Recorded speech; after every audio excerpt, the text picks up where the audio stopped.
Estamos de volta ao nosso programa Interação em Pauta e hoje nós estamos falando a respeito de intolerância religiosa e recebemos hoje em nossos estúdios para estar conversando sobre esse tema Padre Nelson Silvino, sacerdote católico com formação em psicologia, e também o Dr. Basílio, que é advogado, umbandista, e nós estávamos no bloco anterior fazendo uma pergunta a respeito de um grupo de juristas da qual o senhor faz parte, e esse grupo de juristas entra com uma petição na OEA, na Corte Interamericana, para acionar o Brasil contra crime de intolerância religiosa.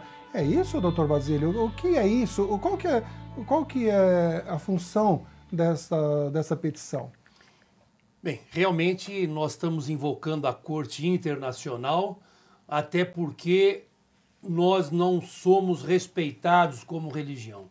Como falei anteriormente, o Brasil e os adeptos da religião afro-brasileira, Umbanda e Candomblé, vem sofrendo discriminação de todas as formas.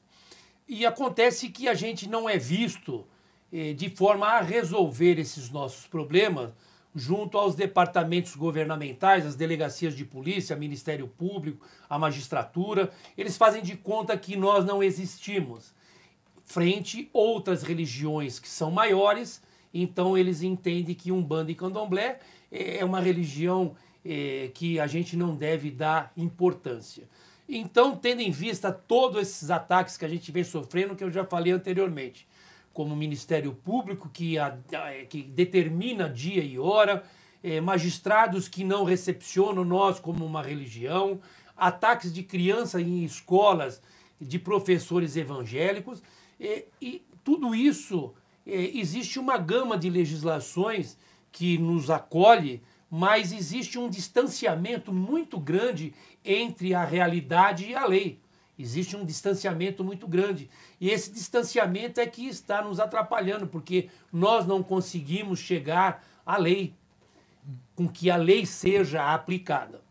Então nós estamos sim invocando a Corte Internacional para que seja feita uma audiência, obviamente em algum país, até porque a Corte Interamericana ela se reúne a cada 3 meses e a cada 3 meses em um país.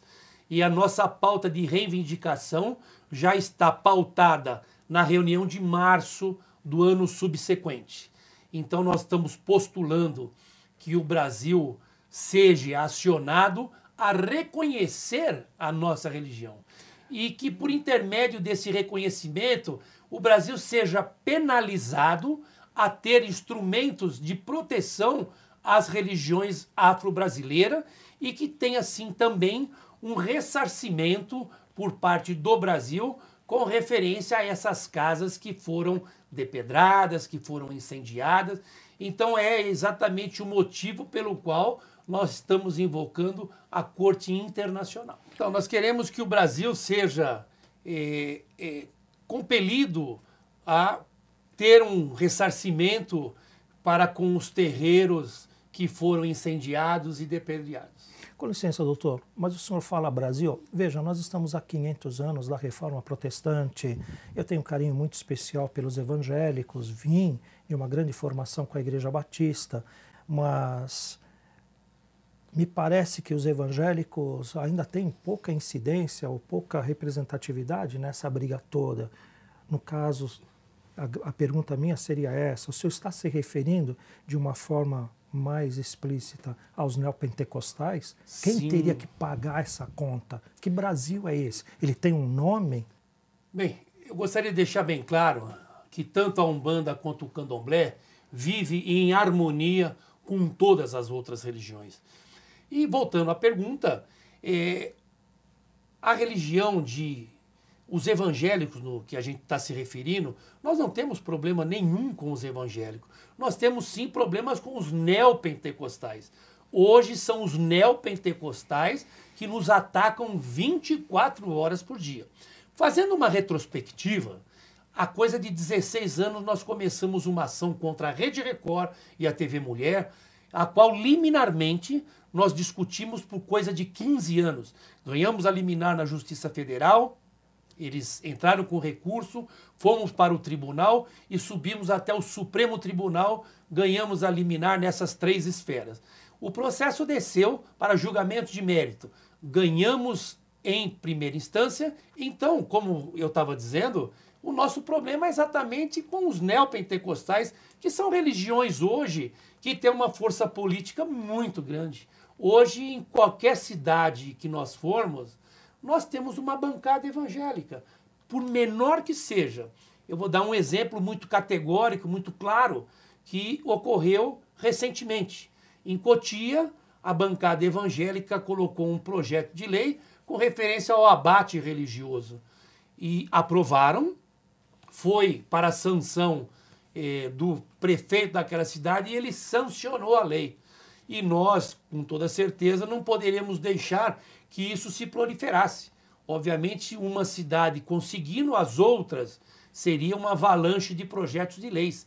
Até porque já tivemos uma infinidade de projetos de leis que não foram sancionados pelo prefeito. Já passou até pela Câmara, aprovado em câmaras, né? Mas não sancionado pelos prefeitos. Eles entendem que realmente é um ato que eles não podem proibir, que é um preceito religioso.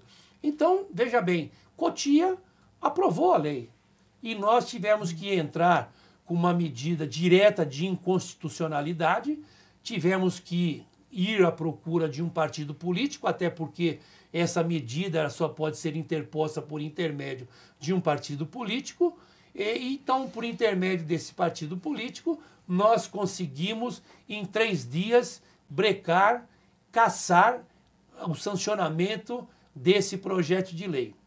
Esse julgamento depois foi um julgamento de mérito, né? A liminar foi concedida em 3 dias, depois julgamento de mérito, e nós tivemos a grata satisfação de ganhar no pleno do Tribunal de Justiça de São Paulo por 27-3.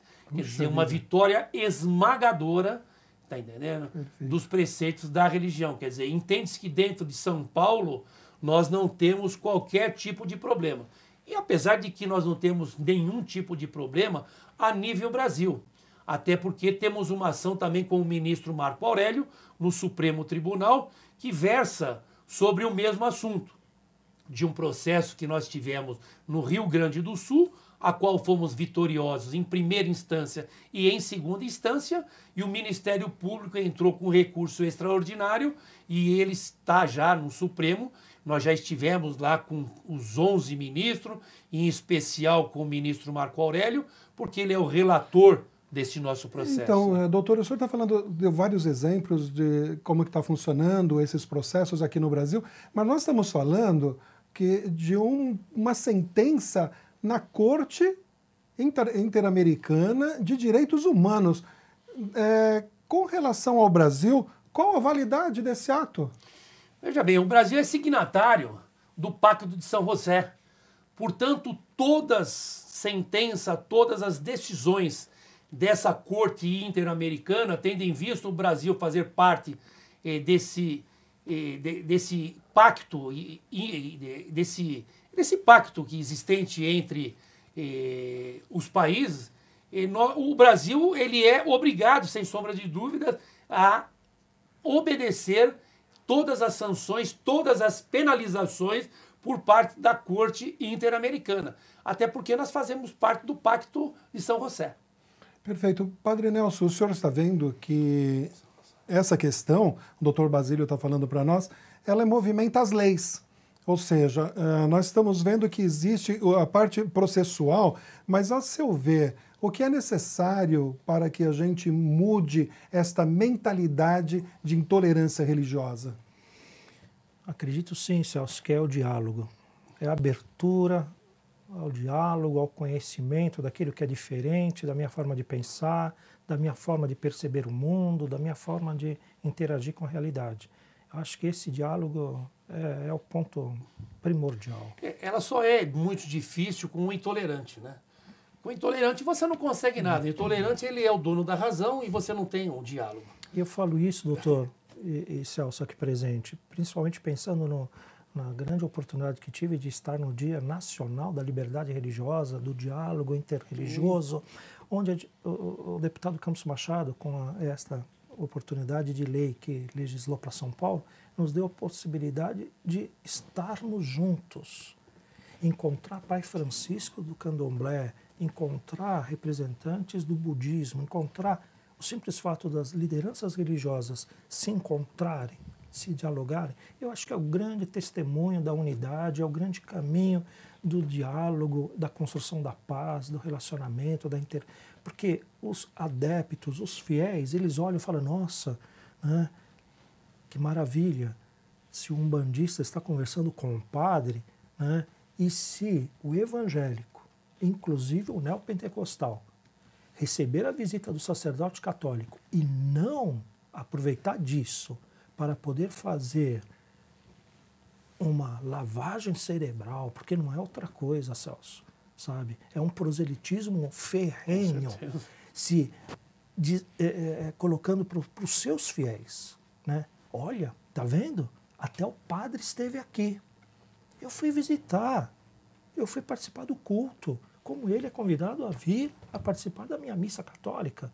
Mas cá para nós é uma coisa muito reducionista o fato de tirar vantagem disso por falar, porque eu fui lá, então quer dizer que o padre católico também apoia essa forma de evangelizar. Não que não apoie, mas uma coisa é evangelizar, outra coisa é ser agressivo na sua forma, no seu marketing, que vai completamente fora de um diálogo franco, honesto, de se dar a conhecer, de respeitar e ser respeitado.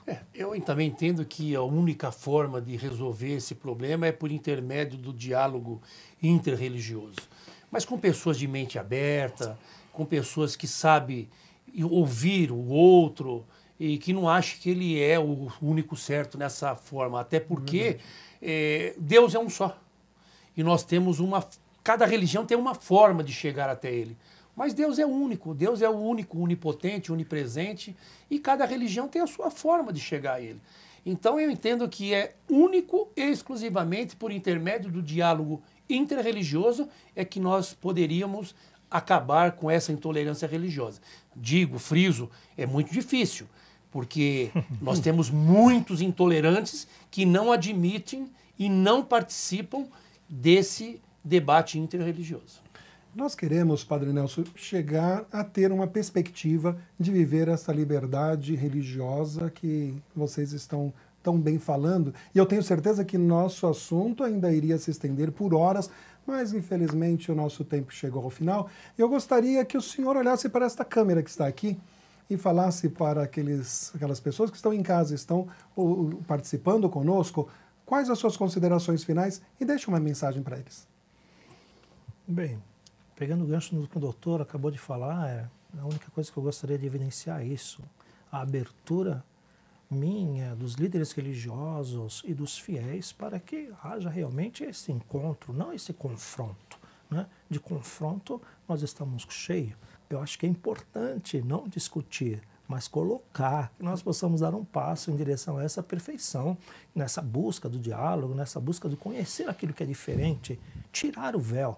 Porque não tem nada mais obscuro, nada mais doentio, nada mais que amedronta, a não ser a gente ficar paralisado, angustiado, sem ir lá abrir a porta ou abrir a janela e perceber o que está do outro lado.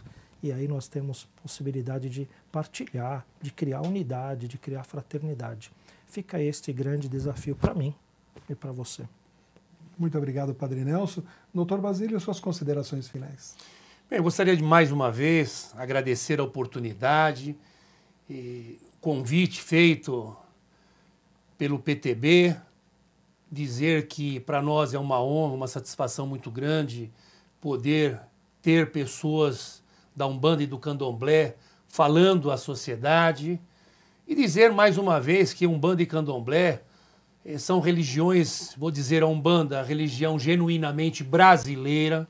O Candomblé, obviamente, é uma religião com matriz africana, mas são religiões que professam com todas as outras. Nós participamos de debates interreligiosos, porque, como disse, entendo que é a única forma de nós conseguirmos ter uma harmonia frente às outras religiões. É só de acordo com o debate interreligioso. Nós fazemos aquilo que nós esperamos no futuro. E nós, para finalizar, entendo que o Brasil, se não tomar uma providência, nós estamos diante de uma guerra santa, de uma guerra entre as religiões, porque o afronto que cresce dioturnamente com referência a Umbanda e Candomblé é muito grande. Hoje, as casas, como disse, não só no Rio de Janeiro, na Bahia, em Minas Gerais, em São Paulo, estão sendo atacadas, tá entendendo? E com um ato de terrorismo, e o poder público não vê isso como uma situação caótica. Eles entendem que isso é uma coisa normal. E essa propagação é exatamente aquelas que têm um poder político muito grande. Então fica aqui o meu carinho, a minha satisfação e o meu motumbá saravá a todos. Muito obrigado. Eu só quero agradecer aos meus convidados, Padre Nelson, Dr. Basílio. Eu tenho certeza que você deve ter aprendido conosco. Esse programa foi feito para você e você pode continuar interagindo através do Twitter, @interaçãoptb. Mande suas críticas, suas perguntas, o que você achou desse programa e se inscreva em nosso canal. Não esqueça de curtir. Gostou? É só curtir. Muito obrigado. Com certeza na próxima semana estaremos juntos.